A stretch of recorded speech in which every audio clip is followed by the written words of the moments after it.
Keluarga Yuda Arfandi tawarkan uang damai ke Ibu Tamara Tiasmara, ayah Angger Dimas emosi. Keluarga Yuda Arfandi ternyata sempat menawarkan uang damai pada Ibu Tamara Tiasmara terkait kematian Dante. Hal ini diungkapkan ayah Angger Dimas, Agus Rianto baru-baru ini. Dia mengatakan, keluarga Yuda Arfandi sempat menawarkan uang damai.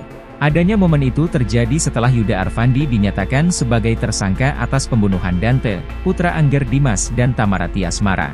Mereka upaya minta damai-damai dari awal. Dia berusaha hubungi ibunda Tamara Tiasmara. Minta ketemu, minta damai, kata Agus ditemui di Pengadilan Negeri Jakarta Timur, Senin, 26 Agustus 2024.